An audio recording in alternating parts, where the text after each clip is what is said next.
সবাইকে সুস্বাগতম জানাচ্ছি এক্সপার্ট ইংলিশের আয়োজনে। আজকের আলোচ্য বিষয় হচ্ছে 15তম শিক্ষক নিবন্ধন পরীক্ষায় আসা স্কুল পর্যায়ে 2018 সালের এই প্রশ্নে ইংরেজি অংশের উপরে বিশ্লেষণমূলক আলোচনা।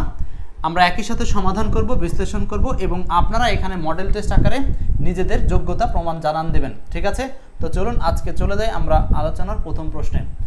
প্রথমেই আমরা যে রিসার্চটা দেখেছি, এই রিসার্চের মধ্যে দেখা যায় যে ভয়েস চেঞ্জ থেকে দুইটা প্রশ্ন হয়ে গেছে। ঠিক আছে, ভয়েস চেঞ্জ থেকে দুইটা প্রশ্ন হয়েছে। হ্যাজ লিন, আজকে কোনো গিফট নাই, গত দিনে গিফট ছিল, সেটা হচ্ছে এক্সপার্ট ইংলিশ যে বইটা 2023 সালের একটা বই, অর্থাৎ এক্সপার্ট ইংলিশ। এই বইটা আমরা ঘোষণা নাম অলরেডি দিয়ে দিয়েছি, সেটা হচ্ছে ইসরাত জাহান সবচেয়ে বেশি পরিমাণ এঙ্গেজ ছিলেন। সো তার জন্য আমরা শুভকামনা জানাচ্ছি রাজশাহী থেকে। তো ইসরাত যদি ইতিপূর্বে বই পেয়ে থাকেন তাহলে আপনি জানাবেন। আমরা সেকেন্ডারি হচ্ছে ইসরাত না পেলে তানিয়া নামে একজন ছিলেন, উনি হয়তো সবচেয়ে ভালো করেছেন।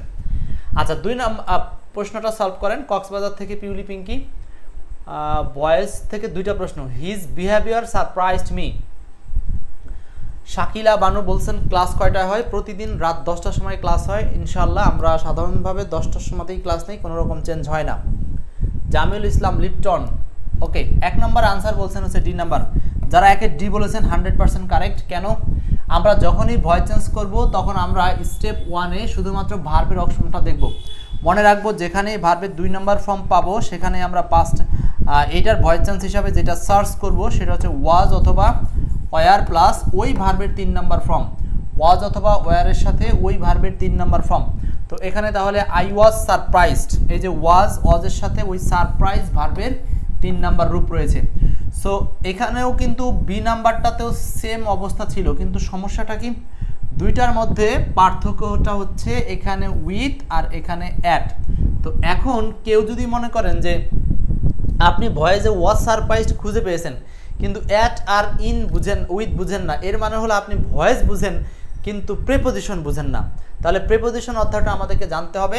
সারপ্রাইজড অ্যাট হিজ বিহেভিয়ার, অর্থাৎ আচরণ দেখে কেউ যদি কোনোভাবে বিস্মিত হয়ে থাকে তাহলে আমরা সারপ্রাইজডের সাথে ব্যবহার করব অ্যাট। সারপ্রাইজড অ্যাট, একের অ্যান্সারটা হচ্ছে ডি নাম্বার, একের অ্যান্সার ডি। ওকে, নেক্সট 2 নম্বর প্রশ্ন, 15তম শিক্ষক নিবন্ধন স্কুল পর্যায়ের প্রশ্ন। 2 নম্বরটা সলভ করেন। সবাই একটু দ্রুত ক্লাসটা একটু শেয়ার করে দিবেন, ক্লাসটা শেয়ার করে দিন। সারপ্রাইজের সাথে উইথ বসে যদি পার্সন থাকে মানে সামবডি থাকে, আর সারপ্রাইজের সাথে অ্যাড বসে অ্যাড থাকে যদি সামথিং থাকে, তাহলে সামবডি আর হলো সামথিং। 2 নম্বর হুইজ কলিং মি, এটার প্যাসিভ কি হবে?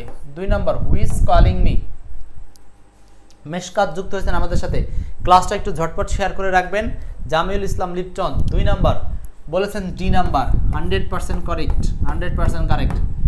প্রথম আমাদের টিপসটা হলো হু থাকলে নেব বাই হোম, এটা সব জায়গাতে আছে, কোনো সমস্যা নেই, কিন্তু ইজ কলিং এইটাই হলো আমাদের মুখ্য জায়গা। মনে রাখতে হবে যখনই পাস্ট প্রেজেন্ট কন্টিনিউয়াস টেন্সে থাকবে, present continuous tense I mean is calling, তখন এইখানে মাঝখানে একটা বিং প্রবেশ করবে, বিং হবে, আর এই কলিংটা হয়ে যাবে ভি3, অর্থাৎ মেইন ভার্বটা হয়ে যাবে 3 নাম্বার।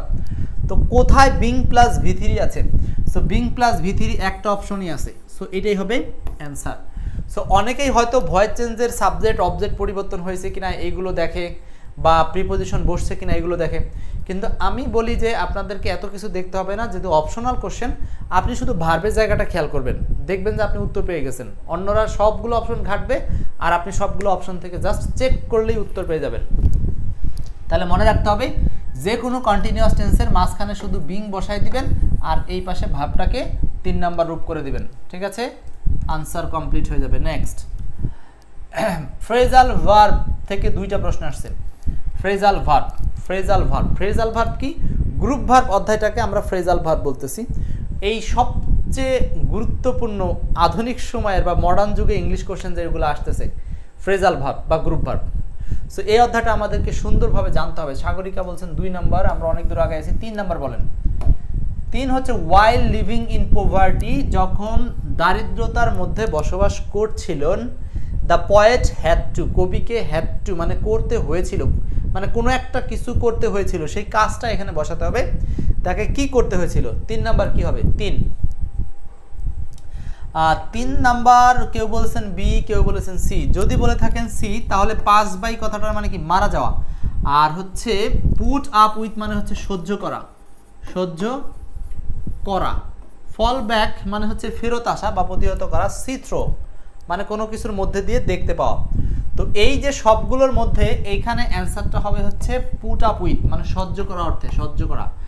সো সহ্য করা অর্থে the poet had to put up with, কবিকে সহ্য করতে হয়েছিল a great deal of sufferings, অনেক পরিমাণে দুঃখ দুর্দশা। সো আপনি যদি এখানে পাস বাই দিয়ে থাকেন, মৃত্যুর কথাটা দিয়ে থাকেন, তখন কিন্তু এই অংশটার সাথে অর্থ মিলবে না, এই অংশ দিয়ে আপনি আর মিনিং করতে পারবেন না। এই কারণে এই অংশের সাথে অর্থ ম্যাচিং হয় হলো পুট আপ উইথ মানে কোনো কিছু সহ্য করা বা ধৈর্য ধরা, সহ্য করা বা ধৈর্য ধরা। ওকে, নাজিম স্যার বলেছেন বি নাম্বার, রাইট। নেক্সট চলে আসেন, আমরা এই যে এই শব্দগুলো কিন্তু অলরেডি বলে দিয়েছি সবগুলোর অর্থই, ঠিক আছে। এরপর 4 নাম্বার, গেট রিড অফ কথাটার মানে কি? Get rid of, get rid of মানে কি? Get rid of, get rid of. আচ্ছা, এই গেট রিড অফ এটা একটা ইডিয়মস বা এটাকে আমরা গেট গ্রুপ ভার্বের সাথে নিতে পারি। গেট রিড অফ মানে হচ্ছে মুক্ত হওয়া, মুক্ত হওয়া। সো মুক্ত হওয়া অর্থে এখানে কোনটা অ্যান্সার হবে? গেট রিড অফ, মুক্ত হওয়া। মুক্ত হওয়াতে অ্যান্সার হবে হচ্ছে টু বি ফ্রি ফ্রম। আমরা কিন্তু বারবারই বলে থাকি আমাদের এই বিগত সালের কোশ্চেনগুলো আপনাদের সাথে এক প্রকার লাইভ মডেলের মতো কাজ করে, যে আপনি নিজে সবগুলো দেখবেন কয়টা ভুল হচ্ছে। তারপর আমরা যে নিবন্ধনের 20টা প্রশ্ন নিয়ে সলভ করব, সো কয়টা আপনার ভুল হচ্ছে সেটা আপনাকে বের করতে হবে, ঠিক আছে। আচ্ছা, সো এখানে 4-এর অ্যান্সারটা হচ্ছে D number, to be free from. আচ্ছা, ওয়ার্ড মিনিং থেকে আসছে 2টা প্রশ্ন। 5 বলেন, 5 নাম্বার প্রশ্নটা বলেন।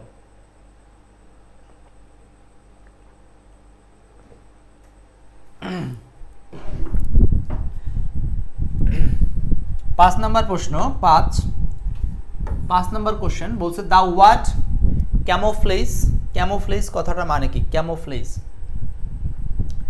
আশিকুর রহমান আশিক।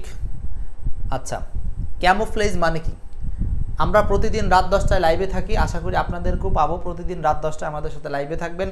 আমরা গুরুত্বপূর্ণ সকল ক্লাসগুলোই কিন্তু রাত 10টার সময় নিয়ে থাকি। মেহেদি বলছেন হচ্ছে 4-এর ঢ ঢ ঢ ঢ মানে কি বুঝলাম না। আচ্ছা, 4-এর কিন্তু অ্যান্সারটা আসলে ডেঞ্জারাস না। যারা ডেঞ্জারাস বলছেন, ডেঞ্জারাস না, ডিফিকাল্টও না, হেভিও না, অ্যান্সার হচ্ছে ডিসগাইজ।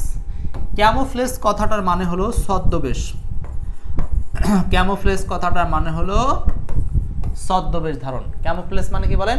ছদ্মবেশ ধারণ, যেটা আরেকটা ইংলিশ হচ্ছে ডিসগাইজ। ডিসগাইজ মানে ছদ্মবেশ ধারণ, ক্যামোফ্লেজ।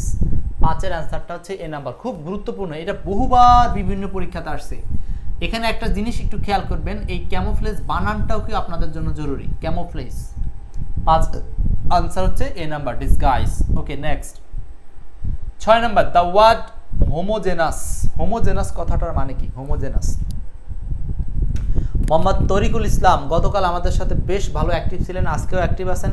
আপনার অ্যাক্টিভ দেখার স্বার্থে হয়তো সামনে আমরা কোনোদিন আপনাকে একটা বই গিফট করার চেষ্টা করব। আচ্ছা, 6 নাম্বার, দ্য ওয়ার্ড হোমোজেনাস।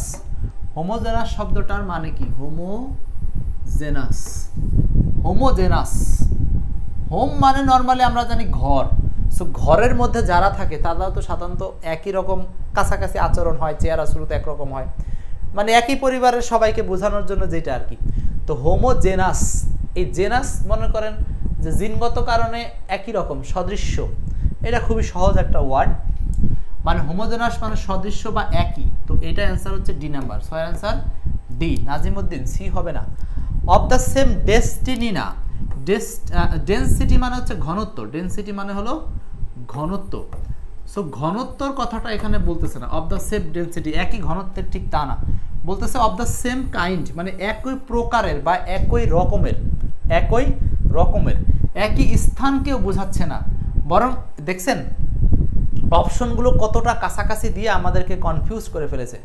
হ্যাঁ, কনফিউজ করে ফেলেছে কিন্তু। সো 6-এর অ্যান্সারটা আসলে D number, of the same kind, একই ধরনের বা একই রকমের। সো এটা কোনো স্থানকেও বোঝাচ্ছে না, এটা কোনো ঘনত্ব বা কোনো পদার্থকে বোঝাচ্ছে না, এটা আসলে সামগ্রিক বিষয়ে একটা ওভারঅল ধারণা যে একই রকম, ঠিক আছে। সিক্ত মন, 6-এর অ্যান্সার হচ্ছে ডি নাম্বার। ওকে, নেক্সট 7, ডিগ্রি অধ্যায় থেকে আসছে দুইটা প্রশ্ন। ডিগ্রি অধ্যায় থেকে কয়টা? দুইটা প্রশ্ন আসছে ডিগ্রি অধ্যায় থেকে। সাদ্দাম বলেছেন বি হওয়ার কথা না। 4 নাম্বারটা same kind. 7 it burns the prettiest of any wood. Degree অধ্যায় থেকে দুইটা প্রশ্ন আসছে ডিগ্রি। সো আমরা কিন্তু গবেষণা করে আপনাদেরকে যেগুলো একেবারে নিট অ্যান্ড ক্লিন গবেষণা দেখাচ্ছি, এর পরেও যদি কেউ পরীক্ষায় ভালো না করতে পারেন তাহলে আর আমার কোনো দোষ নাই, কিন্তু আমার কোনো দোষ নাই। 7 number it burns the prettiest of any wood, এটাকে করতে বলা হয়েছে পজিটিভ ডিগ্রি, এটাকে বলা হয়েছে পজিটিভ ডিগ্রি করতে। It burns the prettiest of any wood, এটাকে বানাতে বলছে পজিটিভ ডিগ্রি। তো এখন পজিটিভ ডিগ্রির জন্য সবগুলোতেই নো আদার আছে, তাহলে আপনার কোনো কনফিউশন নাই যে নো আদার বসবে। ওকে, নো আদারের সাথে উড আছে, উড আছে, উড আছে, এটা নিয়েও কোনো কনফিউশন নাই। এখন এই বাক্যের ভার্বটা হচ্ছে বার্নস, তাই না? সো বার্নস আছে এখানে, কিন্তু এখানে আছে বার্ন, বার্নস আছে, এখানে আছে ইজ। এই বাক্যে বার্নসটা চলে গেছে শেষে। সো এই জায়গাতে এইটা হলো ভুল। প্রথম কথা হলো এইটা ভুল। কেন? কারণ হচ্ছে আমার এই পজিটিভ সেন্টেন্সে একটা ভার্ব ছিল, তো আপনি সরি এটা সুপারলেটিভ ডিগ্রি, সুপারলেটিভ ডিগ্রিতে একটা ভার্ব ছিল, তাহলে আমার পজিটিভ ডিগ্রিতে একটাই ভার্ব থাকবে, ঠিক আছে? একটা ভার্ব থাকলে এখানে একটা ভার্ব নাই, দুটো আছে, তো এইটা অপশনটা আগেই বাদ। আবার দেখেন যে এখানে দুইটা ভার্ব আছে, এই অপশনটা আগেই বাদ, দুইটাই বাদ। বাকি থাকলো এই দুটো, এই দুটোর মধ্যে পার্থক্য কি? পার্থক্য হচ্ছে no other wood burn, no other wood burns. এখন আপনারাই বলেন, নো আদারের পরে যে নাউনটা উড আছে এটা একটা সিঙ্গুলার নাউন, তো সিঙ্গুলার নাউনের সাথে ভার্বও হবে সিঙ্গুলার। ভার্ব সিঙ্গুলার মানে হচ্ছে থার্ড পারসন সিঙ্গুলার, ভার্বের সাথে এস বাই এস যুক্ত হয়। সো অ্যান্সারটা হচ্ছে সি নাম্বার, অ্যান্সার হচ্ছে সি নাম্বার। দেখেন 7 নম্বরও কিন্তু অনেকেই ভুল করছেন। সুজন অনেকদিন দেরিতে আসছেন, কোনো সমস্যা নাই, মমিন ভাই আছেন আমাদের সাথে। তো 7-এর অ্যান্সারটা সি নাম্বার, বুঝতেছেন? তো আমরা কিন্তু না বুঝেই অনেক সময় ভুল করে ফেলতেছি।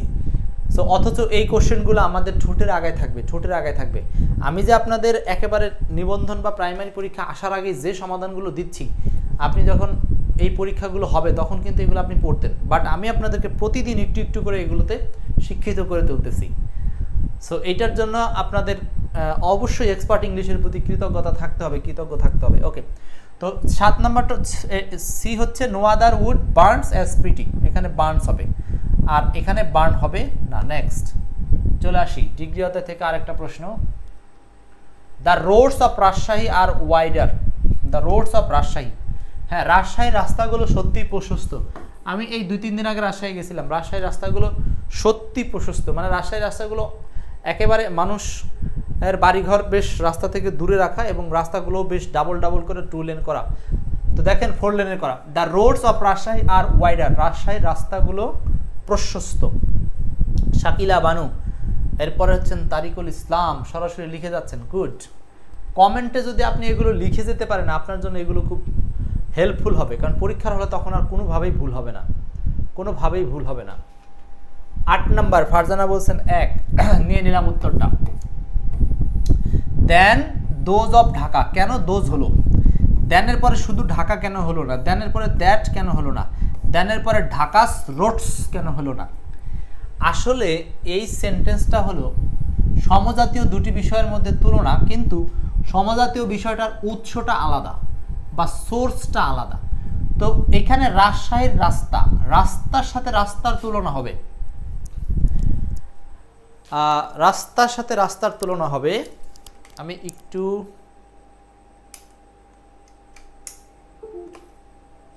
হোয়াট ইজ দিস,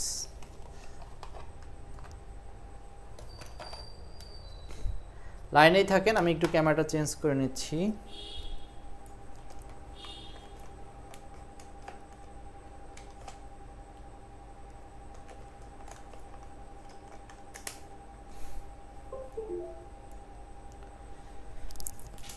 আচ্ছা দেখেন, তাহলে এখানে হচ্ছে রাস্তার সাথে রাস্তার তুলনা হবে। কোথাকার রাস্তা?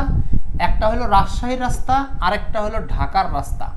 সো এই জিনিসটাকে একই প্যাটার্নে লিখতে হবে, কিন্তু সমস্যা হলো একই প্যাটার্নে এই দোজ বলতে যে রোডসকে বোঝানো হচ্ছে, দোজ বলতে যে রোডসকে বোঝানো হচ্ছে, এই রোডসটা একই নাউন একটা সেন্টেন্সে 2 বার লিখলে বাক্যের সৌন্দর্য নষ্ট হয়।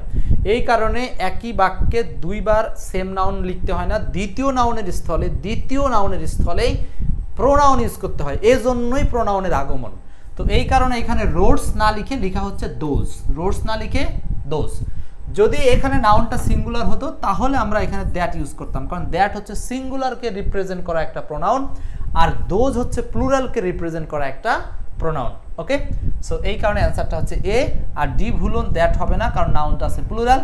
বি ভুল, কারণ হচ্ছে তুলনাটা ঢাকার সাথে রোডসের না, বরং তুলনাটা হচ্ছে এই রোডসের সাথে রোডসের বা দোজ দিয়ে এখানে রোডসকে ইঙ্গিত করা হচ্ছে। আর তুলনাটা ঢাকাস রোডস এইভাবে লেখা যাবে না, লিখতে হবে দ্য রোডস অফ ঢাকা অথবা দেন দোজ অফ ঢাকা। 8-এর অ্যান্সারটা হচ্ছে এ নাম্বার। খুব গুরুত্বপূর্ণ একটা অ্যাডভান্স রুলের আলোচনা, এগুলো এক্সপার্ট ইংলিশে একেবারে সুন্দর করে আপনাদের জন্য আলোচনা দেওয়া আছে। এক্সপার্ট ইংলিশে একেবারে ভেঙে ভেঙে প্রোনাউন অধ্যায়ের জিনিসগুলো দেওয়া আছে। এরপর আসেন 9 নম্বর প্রশ্ন। এটা আসছে প্রোনাউন অধ্যায় থেকে, প্রোনাউন অধ্যায় থেকে, প্রোনাউন থেকে এই প্রশ্নটা আসছে।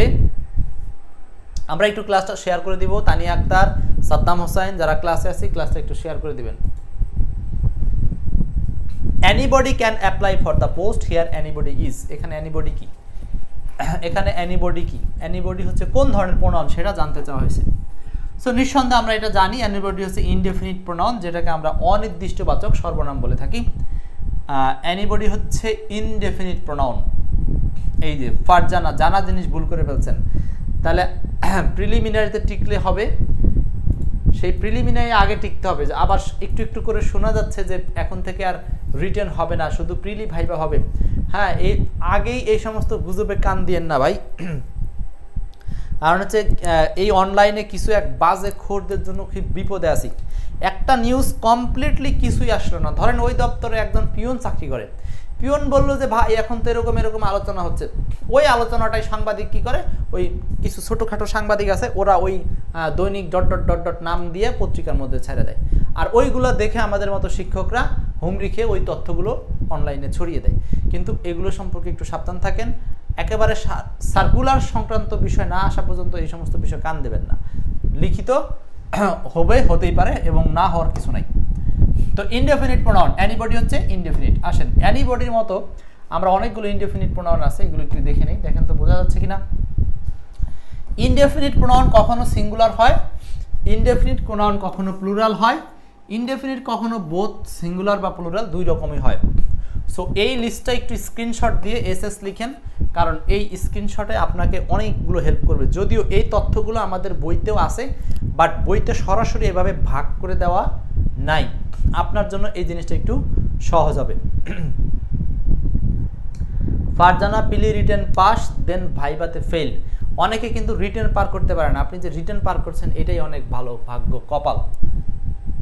ভাইবাটা যদি আমার হাতে থাকতো আপনাকে আমি চাকরিটা দিয়ে দিতাম, আপনাকে আমি অনেক দিন ধরে কষ্ট করতে দেখছি, এত কষ্ট আসলে কেউ করে না।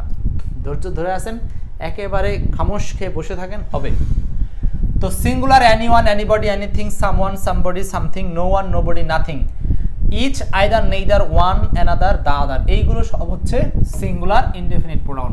প্লুরাল হলো both, few, many, several, others.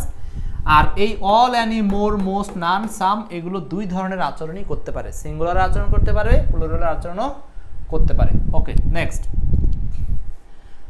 Idioms and phrases থেকে দুইটা প্রশ্ন আসছে, ইডিয়মস অ্যান্ড ফ্রেজ। দ্রুত বলেন কি হবে অ্যান্সার, শেয়ার করতে পারেন সবাই, ক্লাসটা একটু শেয়ার করে দিবেন। ইডিয়মস অ্যান্ড ফ্রেজ থেকে দুইটা প্রশ্ন আসছে, idioms and phrases, idioms and phrases. Once in a blue moon এর মানে কি? Once in a blue moon, once একদা, ইন এ নীল চাঁদ। আচ্ছা বলেন তো, আপনারাই বলেন। টুটুল প্রামাণিক, ভালো আছে আলহামদুলিল্লাহ। Once in a blue moon, blue moon, নীল চাঁদ, নীল চাঁদ কি কখনো আপনারা দেখেছেন? তো একদা আপনি নীল চাঁদের মধ্যে, এর মানে হচ্ছে যে জিনিসটা রেয়ার, সাধারণত যে কাজটা ঘটে, মানে যে সময়টা ঘটে না বা যে বিষয়টা ঘটে না, সেটাকে বোঝানোর জন্য বোঝাচ্ছে যে once in a blue moon, মানে এটা আপনি প্রথমে বের করবেন অক্ষর অনুবাদ, অক্ষর অনুবাদ, আর সেখান থেকে আপনি একটা ভাব অনুবাদ বা ইন্টারনাল অর্থ পেয়ে যাবেন। সেটাই হচ্ছে ভেরি রেয়ারলি, মানে হচ্ছে খুব কম, খুব কম, মানে যেটাকে আপনি না বললেই চলে বা একেবারেই না, এরকম অর্থ দিতে ব্যবহার করা হচ্ছে। 10-এর অ্যান্সারটা হচ্ছে বি নাম্বার, 10-এর answer B. Okay, Ashik, Mehedi প্রত্যেকেই সঠিক অ্যান্সার করতেছেন, দেখতেছি, সুন্দর। 11, a person whose head is in the clouds, এটার মানে কি? বলছে একজন ব্যক্তি হুজ হেড, যার মাথা, ইজ ইন দ্য ক্লাউডস।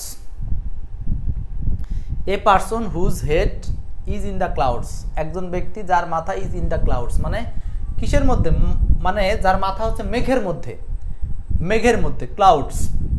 আসলে জিনিসটা কি, আপনি আপনার মস্তক মেঘের মধ্যে ভরে দিয়েছেন, এর মানে মেঘের মধ্যে দিয়ে আপনি ভেসে বেড়াচ্ছেন। এবার কল্পনা করেন এই জিনিসটা আসলে কি, এটা একটা অবাস্তব কল্পনা বা ডে ড্রিমস বলতে পারেন, এটা একটা স্বপ্নের মতো, মানে এটা একটা ডে ড্রিমস বা ডে ড্রিমার, মানে দিবা স্বপ্ন, মানে অবাস্তব, অলিক কল্পনা বা অলিক চিন্তা, এটাকে বলা হচ্ছে a person whose head in the cloud. ফ্রেজগুলো খুব মজা লাগে, কিন্তু যদি আমরা বাস্তবে এগুলো খুব কম ব্যবহার করি। টেন্স, টেন্স থেকে আমরা পাবো 3টা প্রশ্ন। টেন্স বলেন,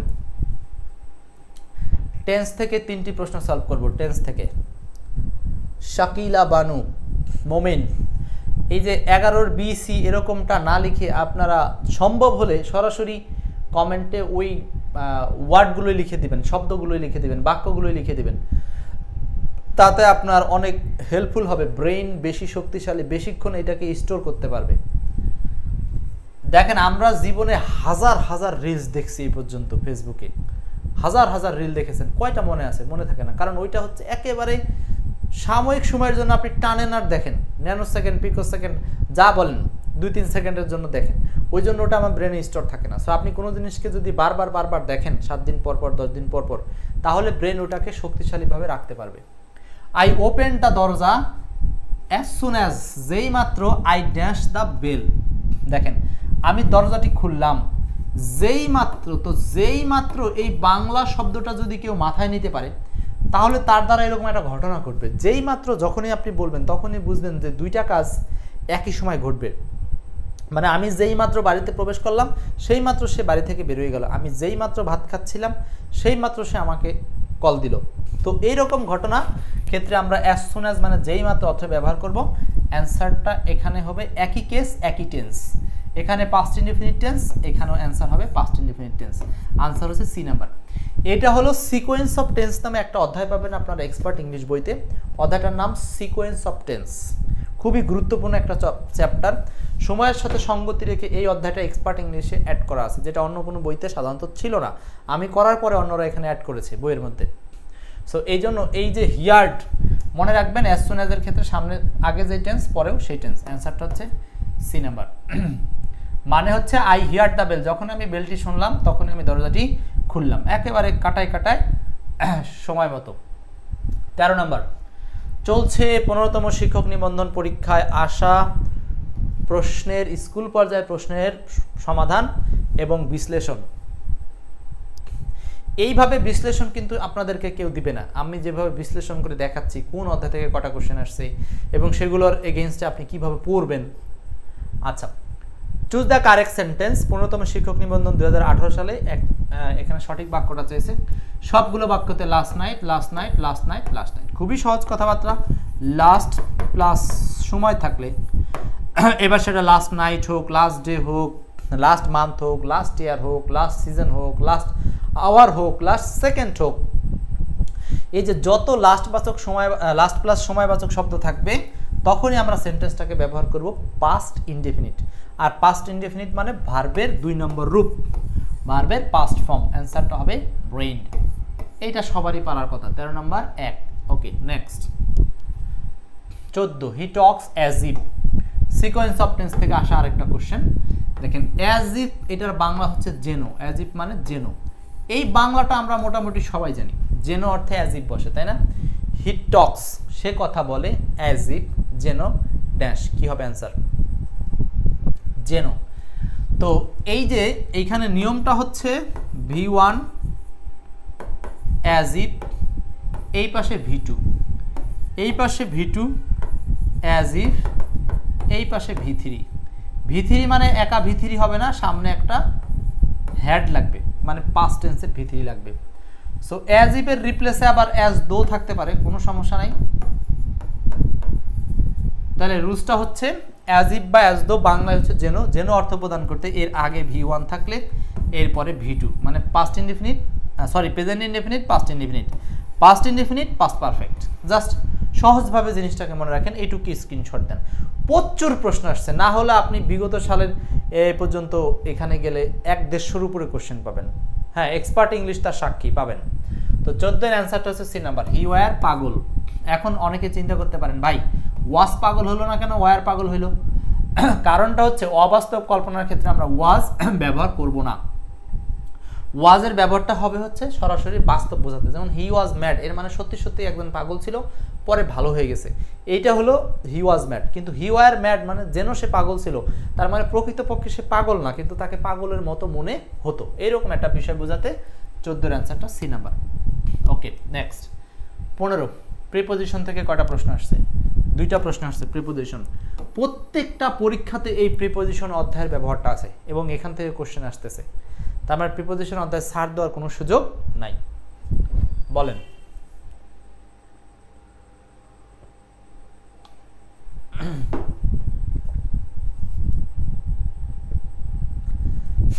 প্রিপোজিশন থেকে 2টা উত্তর, 2টা প্রশ্ন পাওয়া যায় এখান থেকে। হি পার্টেড, পার্টেড মানে কি? পার্ট মানে হচ্ছে বিভক্ত হওয়া বা আলাদা হওয়া, তাই না? হি parted from his friends, he parted from his friends in tears, he parted from his friends in tears. Part from মানে কারো কাছ থেকে সেপারেট হয়ে যাওয়া, আলাদা হয়ে যাওয়া অর্থে আমরা ব্যবহার করব পার্টের সাথে ফ্রম। 15 অ্যান্সার হচ্ছে বি নাম্বার। নেক্সট 16 নাম্বার বলছে ক্রেডিট টাকা, ক্রেডিটের সাথে এখানে কি হবে? খুব সহজ, credit to, credit money to account, credit money to account, credit to, credit টাকা এত টু মাই অ্যাকাউন্ট, আমার অ্যাকাউন্টে টাকা রাখো, এই টাকাটা রাখো, সেখানে অ্যান্সার হবে ক্রেডিট টু। ক্রেডিট টু এটা অনেকের মুখস্থ হয়েছে, কারণ এই প্রশ্নটা বিসিএসে আসা প্রশ্ন, তো বিসিএসে আসা প্রশ্ন বারবার বিভিন্ন পরীক্ষায় কপি হচ্ছে। পজিটিভ ভার্ব থেকে একটা কোশ্চেন আসছে, পজিটিভ ভার্ব, ভার্বের মধ্যে আবার পজিটিভ ভার্ব যে পার্ট, সেখান থেকে একটা কোশ্চেন আসছে। পজিটিভ ভার্ব থেকে আসছে এই প্রশ্নটা। সো এটার রুলসটা আমি একটু লিখছি, আপনারা একটু অ্যান্সার করেন আগে। লামিয়া, সাদ্দাম, অনেকে অ্যান্সার করছেন, গুড।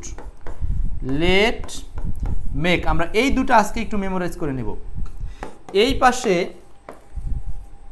সাবজেক্ট যাই থাক, লেট, মেক, এগুলো আবার যে কোনো টেন্সে থাক, কোনো সমস্যা নাই, এনি টেন্স, এনি টেন্স মানে যে কোনো টেন্স। লেট মেকের পরে এখানে ব্যক্তি বা বস্তু কোনো কথা নাই, বা বিষয় কোনো কথা নাই, এখানে যে কোনো একটা অবজেক্ট থাকলেই হলো। এই অবজেক্ট থাকলে এরপরে আমরা ব্যবহার করব ভার্বের বেস ফর্ম, যেটাকে আমরা বলি V1, যেটাকে আমরা বলি হচ্ছে V1। সো এখানে কোনটা অ্যান্সার হবে? The teacher made the children read the book, the teacher made the children read the book, শিক্ষক শিশুদেরকে দিয়ে বই পড়ালো, শিক্ষক শিশুদেরকে দিয়ে বই পড়ালো, মানে শিশুদেরকে দিয়ে মানে শিশুরা বই পড়লো, শিক্ষক এখানে উদ্যোগী হিসাবে কাজ করলো।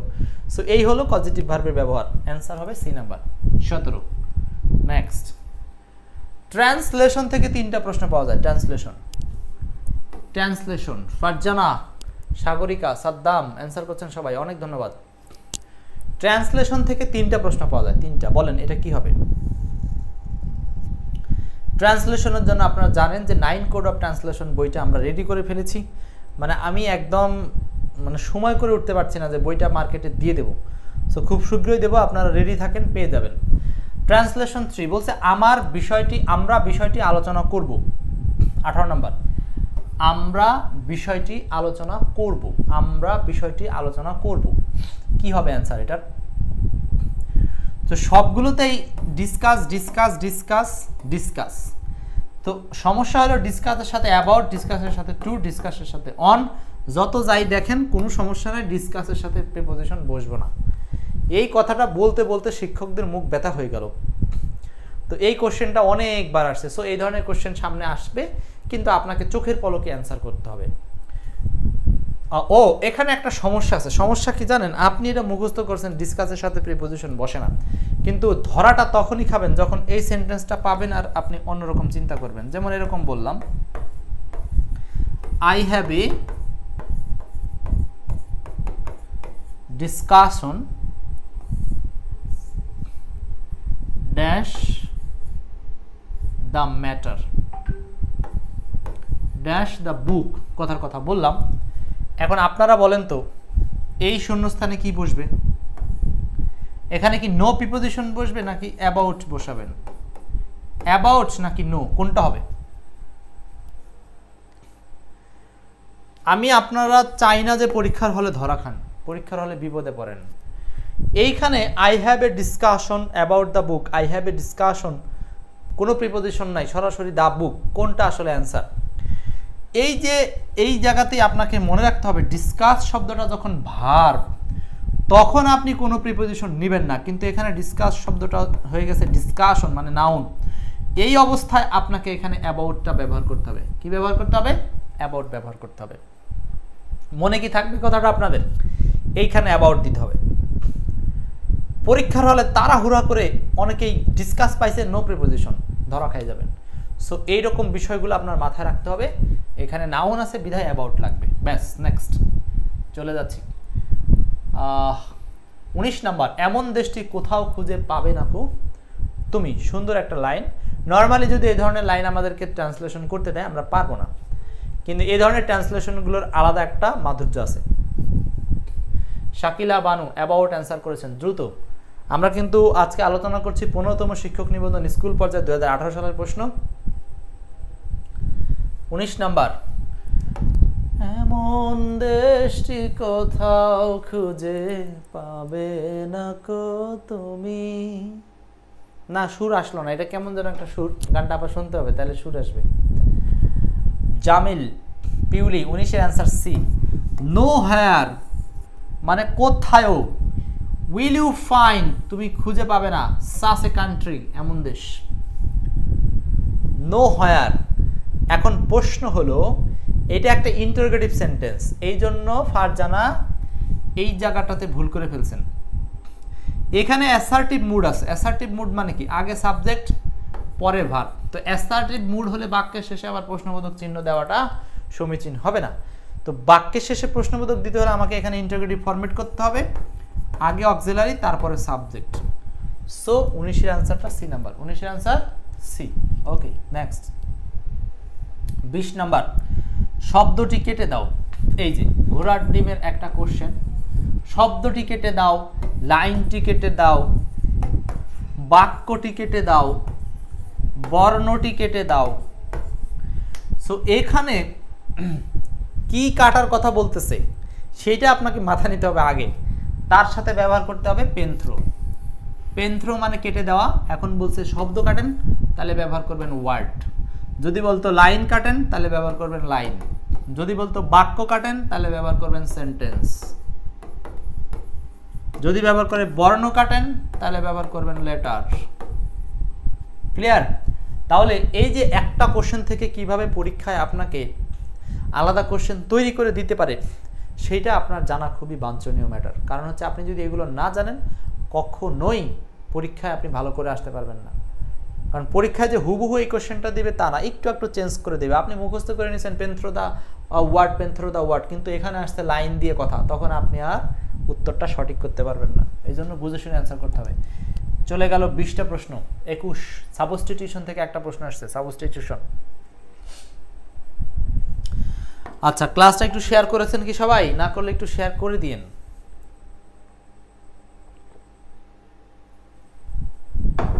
আপনার একটা শেয়ারের মাধ্যমে যদি আপনার একটা বন্ধুর উপকার হয়, সমস্যা কি? আমার আর কতটুকু উপকার আপনারা করবেন, আমার তত উপকার করতে পারবেন না।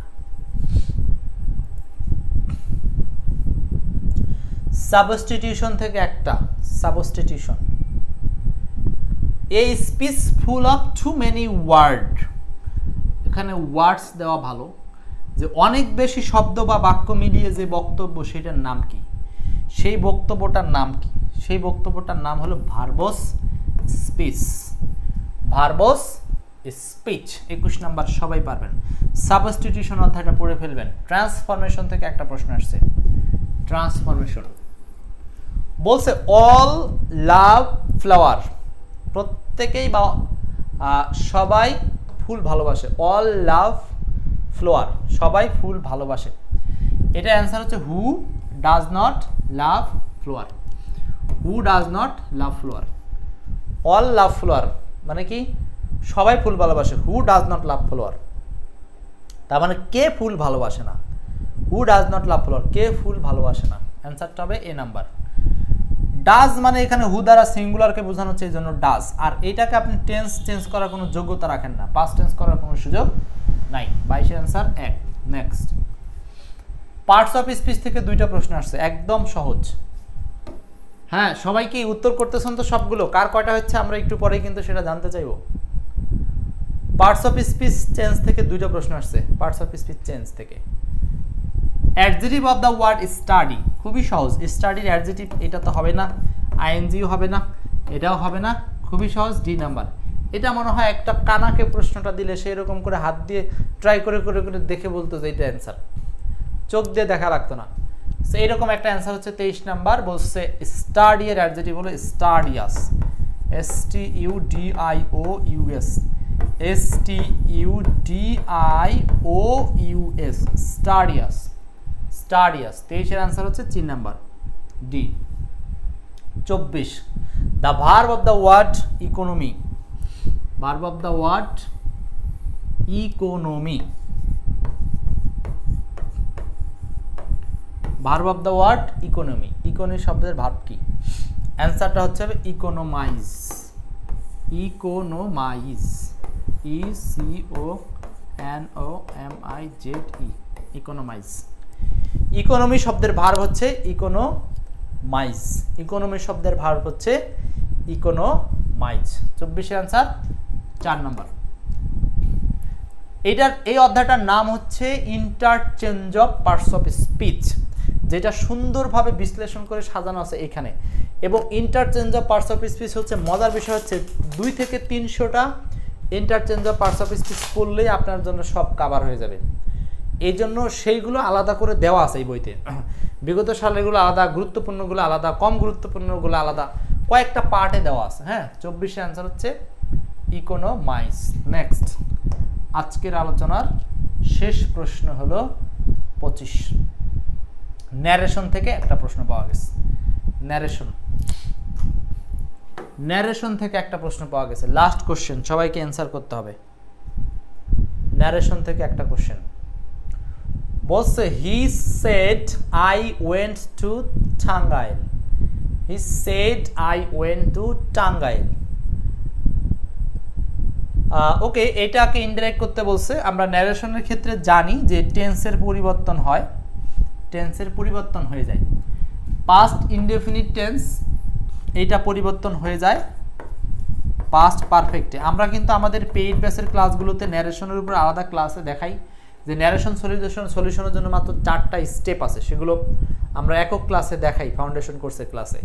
তারপর হচ্ছে ভয়েস চেঞ্জ সমাধানের জন্য 3টা স্টেপ ফলো করলে পৃথিবীর সব ভয়েস সমাধান হয়ে যায়। সো এরকম স্টেপগুলো আমরা পেইড ব্যাচের ক্লাসে দেখাই আপনাদেরকে। সো এখানে জাস্ট একটু কোশ্চেন অনুযায়ী ব্যাখ্যা করে দিচ্ছি। পাস্ট টেন্স থাকলে এটা হয়ে যাবে পাস্ট পারফেক্ট, তো এই ওয়েন্ট হয়ে যাবে হ্যাড গানে পরিণত। সো হ্যাড গান কয় জায়গাতে আছে? একটা, 2টাতে আছে। এখন এই দুটোর মধ্যে পার্থক্য কি? এক জায়গাতে আছে আই, 2 জায়গাতে আছে, আরেক জায়গাতে আছে হি। এখন পার্সন হিসাবে আই পরিবর্তন হয়, ফার্স্ট পার্সন পরিবর্তন হয় কি অনুযায়ী? সাবজেক্ট অনুযায়ী। তো সাবজেক্ট হি, এখানেও সাবজেক্ট অনুযায়ী পরিবর্তন হয়ে যাবে হি। অ্যান্সারটা হচ্ছে সি নাম্বার। এই যে মেহেদি বলছেন হচ্ছে বি নাম্বার, প্রথমেই ধরা খেয়ে গেছেন। আচ্ছা, তারপরে অনেকেই বলছেন হচ্ছে হি হবে, রাইট। তরিকুল ইসলাম হি হবে। ওকে, তাহলে ন্যারেশনের এই 1 নাম্বারটা অ্যান্সার হচ্ছে, আসলে ন্যারেশনের অ্যান্সার হবে সি নাম্বার। সবাই বুঝতে পারছেন কিনা? এই ছিল আজকের আলোচনায় 25টি প্রশ্ন, 25টি প্রশ্নের বিশ্লেষণ সহ সমাধান দেখলাম। এখন এক নজর একটু দেখে ফেলেন এই 25টি প্রশ্ন কোন অধ্যায় থেকে কয়টা আসছে। এই চিত্রটা দ্রুত স্ক্রিনশট মারতে হবে এবং 15তম শিক্ষক নিবন্ধন এই পরীক্ষা অনুযায়ী সাজেশনটা আপনাকে খাতায় লিখে ফেলতে হবে। এরকম করে 2-3টা নিবন্ধনের কোশ্চেনগুলোই যদি আপনি সাজেশন এইটা পেয়ে যান, আপনি বুঝে ফেলবেন নিজেই যে কোন অধ্যায়গুলো পড়বেন। এখানে কয়টা অধ্যায় আছে? 10-12টা। দেখেন, কেউ না বুঝে পুরো এক্সপার্ট বই পড়ার চিন্তা করে বা পুরো বড় একটা বই পড়ার চিন্তা করে, আপনি তো ধরা খাবেনই। অল্প সময়, আপনার এত পড়ার সময় নাই, তো শুধু এই সাজেশনটাকে ফলো করেন, আপনাকে পরীক্ষা অনুযায়ী সেগুলো পড়তে হেল্প করবে। তো ভয়েস থেকে 2টা প্রশ্ন আসছে, দেখেন তো গ্রামার থেকে কয়টা আসছে? গ্রামার থেকে আর মেমোরাইজিং থেকে। গ্রামার থেকে দেখি ভয়েস 2, ডিগ্রি 2 4 4 5 5 5 আর 3 8 8 আর 1 9 9 আর 1 9 9 9 9 আর 1 হচ্ছে 9 আর 1 10 10 আর 2 12 12 আর 2 14। এই 14টা প্রশ্ন আসছে গ্রামার থেকে, আর বাকি 11টা আসছে মেমোরাইজ থেকে। এখন আপনি বলেন যে এই নিবন্ধন আপনাকে কি উপহার দিল, যে গ্রামারও পড়তে হবে মেমোরাইজও পড়তে হবে, দুইটার গুরুত্ব প্রায় কাছাকাছি। ক্লিয়ার? সো এই হচ্ছে আপনাদের সাথে আজকের আলোচনা ছিল নিবন্ধনের কোশ্চেন বিশ্লেষণ। আশা করি ভালো লাগছে। আর আমাদের গত দিনের বিজয়ী ছিলেন হচ্ছে ইসরাত জাহান, এক্সপার্ট ইংলিশ 2023 ভার্সনের বই। সো ইসরাত জাহানের জন্য সবাইকে, ইসরাত জাহানকে সবাই একটু কংগ্রাচুলেশন জানাই দিবেন যে তিনি আমাদের সাথে একেবারে সুন্দরভাবে গত ক্লাসেও ছিল, আজকেও আছেন। সো আপনাদের সবাইকে স্বাগতম, মানে বিদায় জানাচ্ছি আজকের ক্লাস থেকে।